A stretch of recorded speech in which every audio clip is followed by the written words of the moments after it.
प्रणाम। हम लोग काफ़ी लंबे समय से आप लोगों से गूगल मीट के माध्यम से संपर्क करने की कोशिश कर रहे हैं। इसी गूगल मीट के माध्यम से हमने लगभग इस देश के 17 प्रदेशों में अपनी पहुंच बनाई है और अपनी बात जो हम आपसे कहना चाहते हैं वो इसी गूगल मीट के माध्यम से हमने 17 प्रदेशों के लोगों तक पहुंचाई है। बहुत सारे लोग इस विषय के साथ जुड़े हैं, एकजुट हुए हैं और इकट्ठा इस पर काम करने के लिए तैयार हुए हैं। लेकिन जिस माध्यम से हम काम कर रहे थे वो माध्यम बहुत सीमित माध्यम है और उसकी अप्रोच बहुत वाइड नहीं है, बहुत विस्तृत नहीं है। इसीलिए हमने अब YouTube को माध्यम बनाया है। हम आप लोगों तक अधिक से अधिक संख्या में पहुंचना चाहते हैं ताकि अपनी बात आप लोगों तक पहुंचा सकें। आइए आज हम बात करेंगे अपने राष्ट्र की परिस्थितियों के बारे में। वास्तव में हमें बात करनी है समाधान पर, लेकिन समाधान से पहले हमें समस्या को देख लेना बहुत ज़रूरी होता है। एक अच्छा छात्र वही होता है जो हल समझने से पहले, किसी सवाल का सॉल्यूशन समझने से पहले सवाल को ठीक से समझे, प्रश्न को ठीक से समझे। इसलिए ज़रूरी है कि हम प्रश्न को ठीक से समझें कि हमारे सामने प्रश्न क्या है, इस देश की जो वर्तमान परिस्थिति है वो वर्तमान परिस्थिति क्या है। मेरी कई वीडियोज़ के माध्यम से मैंने इस देश की वर्तमान परिस्थितियों को बताने का प्रयास किया है। आज इस देश में कई विद्वान हैं जो बहुत अच्छे से काम कर रहे हैं और देश की वर्तमान परिस्थितियों को लोगों के सामने रखने की कोशिश कर रहे हैं। मैं भी कमोवेश वैसी कोशिश आपके सामने करूंगा और बताऊंगा कि इस देश की स्थिति क्या है। यदि आप इस देश की आज की परिस्थिति देखें तो इस देश का डेमोग्राफिक स्ट्रक्चर जो है, जो इस देश की डेमोग्राफिक पोजीशन है वो बहुत अजीब किस्म की है। इस देश में धर्मांतरण जोरों पर जारी है। हिंदुओं का धर्मांतरण किया जाता है, छोटे स्तर पर नहीं बहुत वृहद स्तर पर किया जाता है। हजार हजार लोग, बल्कि ये कहिए अगर पूरे देश में देखें तो लाखों लोग सालों में अपना धर्मांतरण कर रहे हैं। ये थोड़ा नहीं है, ये इतनी बड़ी मात्रा में है कि वो धर्मांतरण, जिस धर्मांतरण को कतई ठीक नहीं माना जा सकता, किसी सूरत में सही नहीं कहा जा सकता, ऐसा धर्मांतरण इस देश की राजधानी के बीचों बीच चलता है। वो दिल्ली के छिटपुट न जाने कितने क्षेत्रों में चलता है। इस देश के तीर्थ कहे जाने वाले नगरों में धर्मांतरण इस देश में बहुत बड़ी मात्रा में चल रहा है और जिसके आधार पर ऐसे लोग जो इस देश की विरोधी मानसिकता रखते हैं, आज इस देश में 24% की जनसंख्या में हो गए हैं। आज उनकी संख्या 35 करोड़ की हो गई है। ये 35 करोड़ इस देश के लिए इतना बड़ा खतरा है जिसकी आप कल्पना नहीं कर सकते। आज यूक्रेन जिस परिस्थिति से जूझ रहा है वो परिस्थिति इन 35 करोड़ के कारण भारत की होने वाली है। 1947 में जब ये देश आज़ाद हुआ तो इस देश में ऐसे लोगों की टोटल जनसंख्या 7 करोड़ थी। सरदार वल्लभ भाई पटेल के एक भाषण के बिहाफ पर मैं कह रहा हूं कि 7 करोड़ की इनकी जनसंख्या थी, जिसमें से लगभग 3.5-4 करोड़ लोग पाकिस्तान चले गए और बाकी इस देश में बचे लगभग 3-4 करोड़ लोग। ये जो 3-3.5-4 करोड़ लोग इस देश में बचे वो आज बढ़कर 35 करोड़ हो गए हैं। यह आंकड़ा आपको कुछ न कुछ सूचना जरूर देता होगा और अगर यह आंकड़ा आपको कोई सूचना नहीं देता है तो आपने कोई नशा किया है।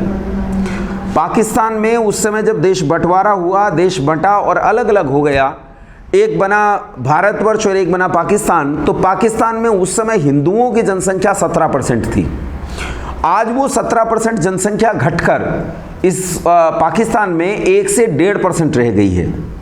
क्या यह आंकड़ा आपको सूचना नहीं देता? ये दो अलग अलग आंकड़े। भारत में उन लोगों की संख्या 3.5 करोड़ से बढ़कर आज 35 करोड़ पहुंच गई है और पाकिस्तान में रहने वाले हिंदुओं की संख्या 17% से घटकर 1% पर आ गई है। क्या यह आंकड़ा आपको कोई सूचना नहीं देता? अगर यह आंकड़ा आपको कोई सूचना नहीं देता है, या तो आपने कोई नशा किया है, या तो आपको ठीक से विचार नहीं आते हैं, या तो आपको चीज़ें साफ साफ दिखाई नहीं देती हैं। लेकिन एक समझदार आदमी को ये चीज़ें साफ साफ दिखाई देती हैं और मुझे लगता है जिन लोगों से मैं बात कर रहा हूँ, आज जिन लोगों के साथ मैं काम कर रहा हूँ, उन्हें ये चीज़ें साफ दिखाई देती हैं कितनी भयंकर परिस्थिति इस देश में घट रही है। और इस परिस्थिति के कारण इसी देश में खड़ा होकर एक आदमी, इस लोकतांत्रिक देश में खड़ा होकर एक आदमी चुनौती देता है, कहता है 15 मिनट के लिए पुलिस हटा लो, फिर हम बताते हैं कि हम 100 करोड़ की क्या हालत करेंगे। और कमाल की बात यह है, इस देश का लोकतंत्र, इस देश की जुडिशरी उस आदमी को इस बात के कहने पर खुला छोड़ देती है, बाइज्जत बरी करती है। ये इस देश की वर्तमान परिस्थिति है। इस देश की वर्तमान परिस्थिति यह है कि 90,000 सेना को जम्मू कश्मीर में छोड़ा गया है, तब जाकर जम्मू कश्मीर को 35A और 370 हटने के बाद किसी तरह कब्जे में रखा जा रहा है। पूरा नहीं है। अभी पिछले दिनों नाम पूछकर गोली मार दी गई स्कूल के भीतर पहुंचकर। तुम्हारा नाम क्या है? करतार सिंह, गोली मार दी। तुम्हारा नाम क्या है? ओम कुमार, गोली मार दी। तुम्हारा नाम क्या है? अमजद खान, छोड़ दिया। नाम पूछकर गोली मार दी गई। ये जम्मू कश्मीर वो जम्मू कश्मीर है जिसके भीतर 90,000 आर्मी पड़ी हुई है। ये परिस्थिति ये है कि इसी देश के भीतर एक प्रदेश के लोग कहते हैं कि ये प्रदेश इसी प्रदेश के लोगों का है, अन्य किसी का नहीं। क्या ये अलगाववाद की भाषा नहीं है? क्या ये अलगाव? उसी देश के लोग, उसी प्रदेश के लोग इस देश के लिए अपनी जान देते हैं, इस देश के लिए अपनी देशभक्ति के लाखों प्रमाण देते हैं। उन्हीं लोगों के बीच में बाला साहेब ठाकरे जैसे देशभक्त लोग पैदा हुए, लेकिन उन्हीं लोगों के बीच में ऐसे लोग पैदा होते हैं जो कहते हैं कि बिहार, उत्तर प्रदेश, हरियाणा और दिल्ली के लोगों को मेरे प्रदेश में घुसने का कोई अधिकार नहीं है, ये कहते हैं। केरल की आज पोजीशन ये है कि केरल में या तो वो लोग रह सकते हैं जो आज इस देश में केवल 24% की जनसंख्या में होते हुए भी ऊंट पर बैठकर चलते हैं। वो उस परिदृश्य को पैदा करना चाहते हैं जो 1450 साल पहले था। उन्हें मर्सिडीज गाड़ी में बैठना अच्छा नहीं लगता, रुचिकर नहीं लगता। केरल में गांव ऐसा है जहां समुद्र से रेत लाकर गांव में डाल दिया गया।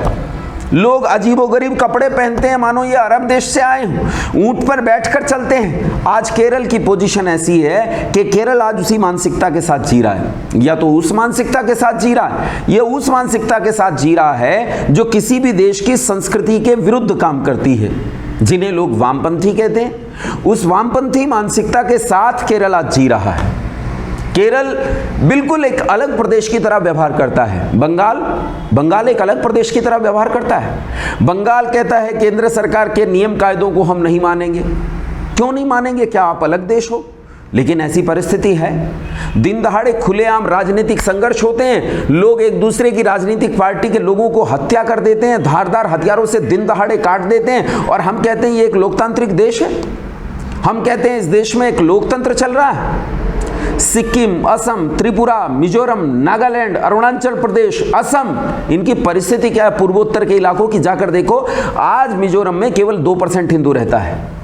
क्या पोजीशन है पूर्वोत्तर के इलाकों की? आप आश्चर्यजनक तरीके से देखेंगे कि वहां प्रदेशों के छुटपुट इलाकों में आज चीनी भाषा पढ़ाई जाती है, हिंदी नहीं पढ़ाई जाती है। अरुणाचल प्रदेश को चीन ने इंटरनेशनली अपने नक्शे में घोषित किया था। काफी विरोध के बाद उसने अपने नक्शे से उसे हटाया, अपने नक्शे में दिखा दिया था।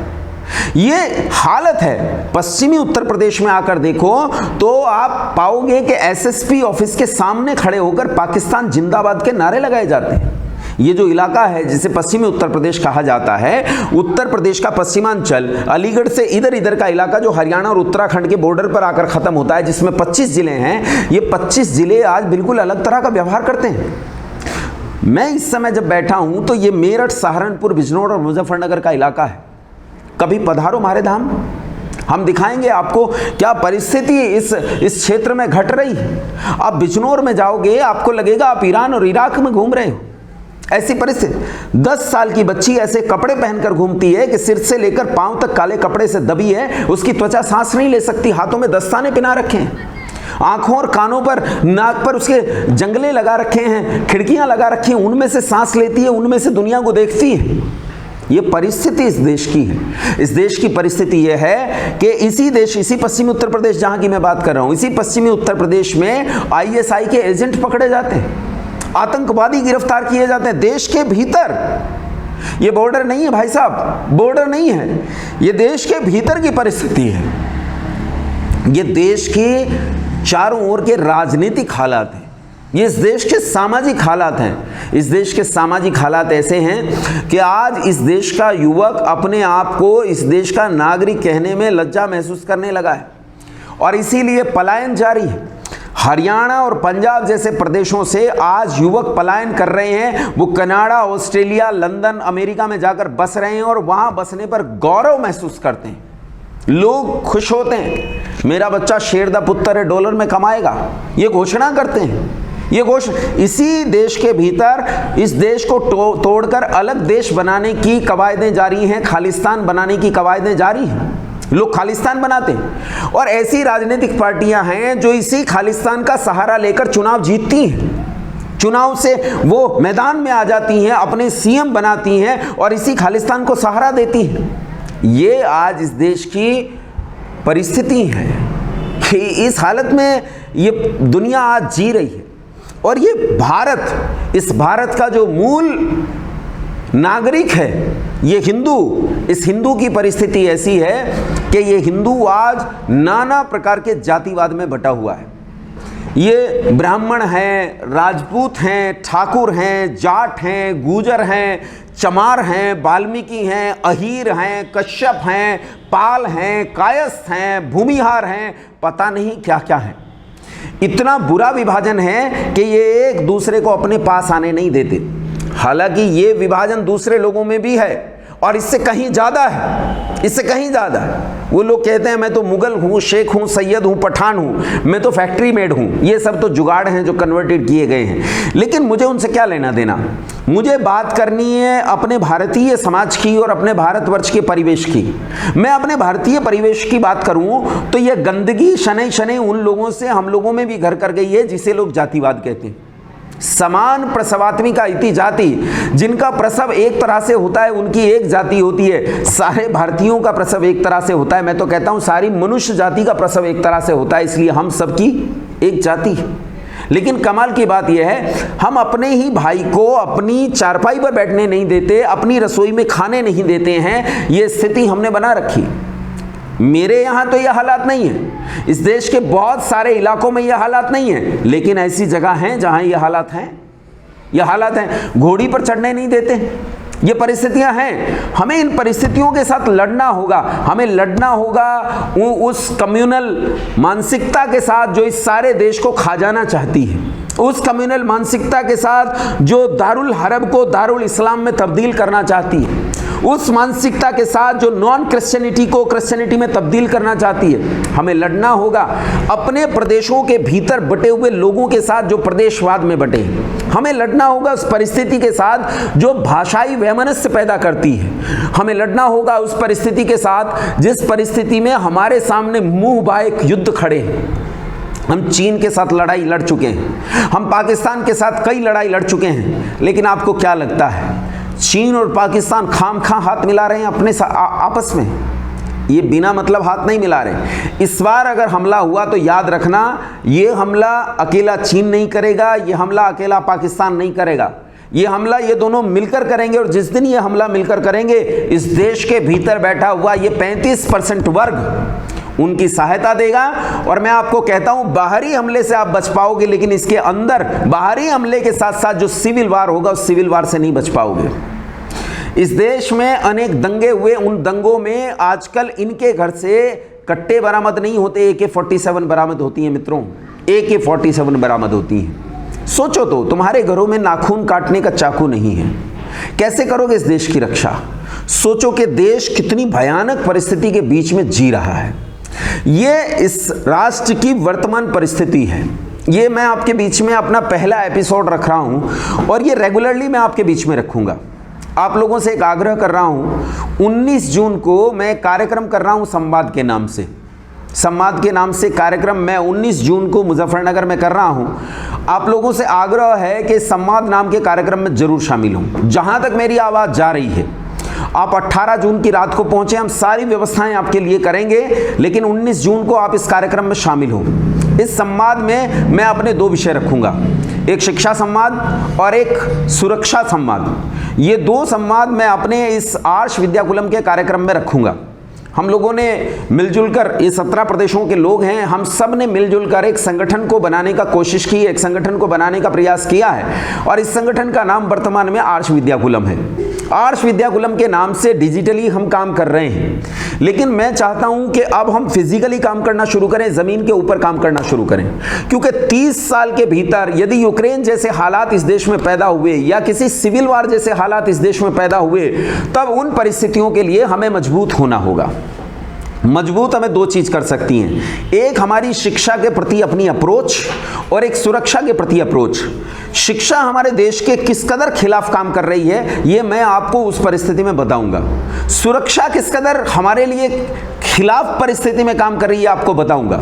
जरूर अगले संवाद में मैं आपसे चर्चा करूंगा। आज केवल इतना ही, वीडियो बहुत लंबा हो जाएगा, आप लोग उसे देख नहीं पाएंगे इतनी देर तक। आज के लिए इतना ही, लेकिन जुड़े रहिए आप मेरे साथ। इस वीडियो के डिस्क्रिप्शन में मैं आपको एक वेबसाइट का लिंक डालूंगा, आर्ष विद्याकुलम के नाम से वेबसाइट है हमारी, उसका मैं लिंक डालूंगा। और आपसे निवेदन है, इसमें वॉलंटियर के लिए हमने एक कॉलम दिया है, आप वॉलंटियर पर जाकर अपनी डिटेल डालें और इसी के माध्यम से हम आप तक अप्रोच करेंगे, आपको जोड़ेंगे। और इस पूरे देश में हम एक अभियान चलाना चाहते हैं शिक्षा का और सुरक्षा का।